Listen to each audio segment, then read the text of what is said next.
Hi all, welcome to the fifth video on Julia programming language. My name is Ratnakishore. Today's topic is bitwise operators. So what are the various bitwise operators supported by Julia, their operations and their practical applications I will show in this video. So without any delay, let's start the topic now. Bitwise operators. So these operators will work bitwise on the binary equivalent of the given operands.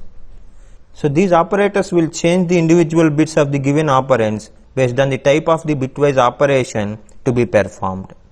And this table gives us various bitwise operators supported by the Julia and their names. And the tilde symbol is used to perform bitwise NOT operation, and ampersand symbol is used to perform bitwise AND operation. Pipe symbol is for bitwise OR operation, and then bitwise XOR operation will be performed with XOR symbol, but which is not available on the keyboard. Then to get that operator symbol, type \XOR on the keyboard and then press tab key. Then we will get XOR operator, and then shift left will be performed by two less than symbols, and three greater than characters is an operator to perform logical shift right, and two greater than characters is an operator to perform arithmetic right shift. Now I will consider all these operators with some examples and practical uses. First I will consider the NOT operation. So NOT operation will complement each bit in the given number. If I consider 15 as input operand and its binary equivalent is 4 zeros and 4 ones, if I perform the NOT operation, zeros becomes ones, ones becomes zeros, as a result of which we will get -16 as the output of this operation. Then I am taking a variable number which will have 8-bit integer 15 in it. Then I am going to display the NOT of number. If the 15 is the input, because of that NOT operation we got a -16. Next I am going to consider the bitwise AND operation, which will perform AND operation on two operands bitwise. The main use of the bitwise AND operation is to selectively clear the bits in the given operand. And whatever the second operand we are going to use to perform this selectively clear operation, that operand is considered as mask. Let me consider an operand, that is 87. Its binary representation is 0101 0111. Then I want to clear the last two bits, that is D0 bit and D1 bit, and I want to get the remaining bits as it is. So in order to get that, I am going to use the mask as the second operand for the bitwise AND operation with zeros in the D0 and D1 positions and ones in the remaining bit positions. Since we have zeros at D0 and D1 positions, if you perform AND operation, automatically you will get a result which will have zeros at D1 and D0 positions regardless of the bits we have at input member. And if you observe the remaining bits, if you perform AND operation with 1, you will get the same bits only in the resultant operand. So in such a way we can use a mask with zeros in the required position to clear the corresponding bits in the input operand with AND operation. For that I am taking number 1 as an operand, and then I am assigning 87 of type 8-bit unsigned integer into it. Then I am going to consider a variable AND mask which will have the required mask to clear the least significant 2 bits of the given operand, that is number 1 here. Since we want to clear the least significant 2 bits, then I am placing zeros in those positions and ones in the remaining positions. Here I am considering that number in the binary representation. Then I am going to display the result of the AND operation of the number 1 and AND mask. Then I got the 84 as the value. Instead of taking this number in binary, you can also take this number in decimal. So equivalent decimal is 252. Then we will get the same result 84. Then I am going to use this logic to find whether the given number is even number or odd number. Guys, if you observe all the even numbers, the least significant bit of all the even numbers will be 0. And if you observe the odd number, its least significant bit is a 1. Then I am going to consider the least significant bit with AND mask to know whether that number is even number or odd number. I am considering value as a variable. I am loading 56 into it. Then I am considering a ternary operator. If the condition is evaluated to true, then this print statement will get executed. If the condition is evaluated to false, then whatever the print statement we have after this colon, that will be executed. Since 56 is even number, its LSB will have 0 in it. Then I am performing AND operation with 1. Then 1 means obviously its LSB is 1 and the remaining bits are zeros. Then you will get a 0 as the result of that AND operation. If you get 0 as the result, then this entire condition evaluates to true, then even will be displayed.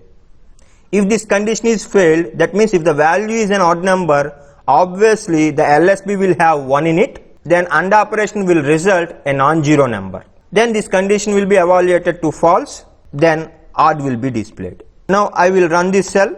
Since the 56 is even number, its LSB is having 0, then because of this AND operation, this condition is true, then even is displayed. Then I am going to change this 56 to 57, then its LSB is 1, then this condition is evaluated to false, then odd is displayed. Next I am considering the bitwise OR operation. So one of the applications of this bitwise OR operation is to selectively set the bits in the given operand. If I consider an example 83 and its binary representation, now I want to set the bits at D0 and D2 positions regardless of the bits at the input. Then I am going to select a mask which is having ones at the desired positions, that is at D0 and D2, and zeros in the remaining position. Then automatically the mask is 5. Then if I perform OR operation, then in the result automatically we will get ones in the D0 and D2 positions, and the remaining places we will get the values as it is. Then because of this OR operation we got 87. Here I am taking number 2 as a variable where I am loading 83 which is of 8-bit unsigned integer number, and then I am considering the OR mask to set D0 and D2 bits. That's why I am placing ones at the D0 and D2 positions and zeros in the remaining position of the binary equivalent of the mask. And then I am going to display the OR operation between the number 2 and the OR mask. Then we got 87 as I explained in the example previously. And the next one is bitwise XOR operation. One of the main applications of this XOR operation is to selectively complement the bits in the given operand. So to explain that, I am considering an example with 91 as the value in it. Here I want to complement the bits at D0 as well as D2 positions. Because of that, here the mask is 5. Then if I perform XOR operation, here the original value is 1, then automatically we got 0 in the D0 position of the result, and at D2 position of the input value we have 0. So in the result we got it as 1, and if you observe the remaining positions we got the values as it is. For that I am considering number x as a variable where I am assigning the 8-bit unsigned integer value 91 into it, and then I am considering the XOR mask as a variable to load a mask value to complement D0 and D2 bits in the given operand. For that I am placing ones in the positions of D0 and D2 and zeros in the remaining positions. Then if I perform XOR operation, then we will get 94 as the result. Guys, if you want to get the XOR symbol, type \XOR characters on the keyboard and then press tab key. The next is about the shift operations. There are two types of shift operations, logical shift and arithmetic shift. A logical shift does not care about the sign bit, but if you consider the arithmetic shift, it preserves the sign bit. You know that the sign bit is always MSB of the given number, that is most significant bit. Coming to the left shift operation, so here there is no concept of logical shift or arithmetic shift. Here to explain this I am considering 10 as input number. Its binary representation is 4 zeros 1 0 1 0. If you observe the input bits, all these bits are shifted to left by 1 bit position, and whatever the MSB we have with input, that will be discarded, and then the LSB of the resultant operand will be filled with 0. Then after this left shift operation, 10 becomes 20. That means here we have to observe one thing, this left shift operation multiplies the input operand by 2. Suppose if you perform the left shift operation twice, then automatically the input value will be multiplied by 4. Coming to the right shift, where you have the logical right shift and arithmetic right shift. The logical right shift does not care about the sign bit, but the arithmetic right shift cares about the sign bit and preserves it. First we will see the logical right shift. I am considering the same 10 again. Then what the right shift will do? see, it will shift all the bits present in the input operand right side by 1 bit position, and whatever the LSB we have with input, that will be discarded, and then MSB of the resultant operand will be filled with 0.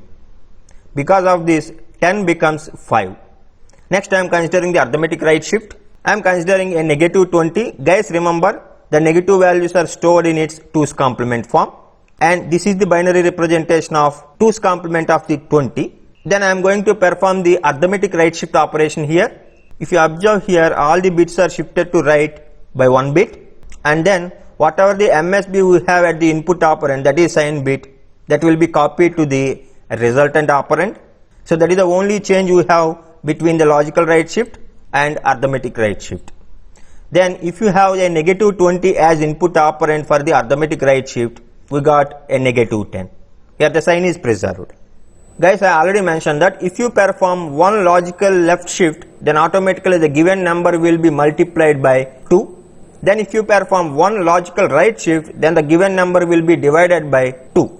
That I am going to explain by considering a variable number 3 here. I am assigning unsigned 8-bit integer 10 to it, and then I am performing the left shift. First, I am considering the left shift of the number 3 by 1 time. Here 1 represents the number of left shifts we want. So if I run this cell, I got 20, which is nothing but 10 multiplied by 2. Suppose if I left shift the same number 3 by 2 times, then the number 3 will be multiplied by 4. Then I got 40. Then I am considering the right shift. For that, first I am going to display number 3 right shifted by 1 time. Then we will get 5 as the result. Suppose if I perform the logical right shift of the given number by 2 bits, then we will get 2. 10 divided by 4, the quotient is 2, then we got 2 here. In the same way, now we are going to look at the arithmetic right shift, actually which will preserve the sign of the input number. If I consider int 8, then that will be 8-bit signed integer only. Then I am considering a positive 20, and then I am performing arithmetic right shift of that number 4 by 1 time. Then we got the positive 10 as the result. Then I am considering a variable number 5 with negative 20 into it. Then I am performing the arithmetic right shift of that number negative 20 by 1 time. Then we got negative 10. Then I am going to perform the arithmetic right shift of the given number by 2 times. Negative 20 right shifted by 2 times. Then we got negative 5. So that's all guys. This is the end of this video. I will meet you with new videos soon.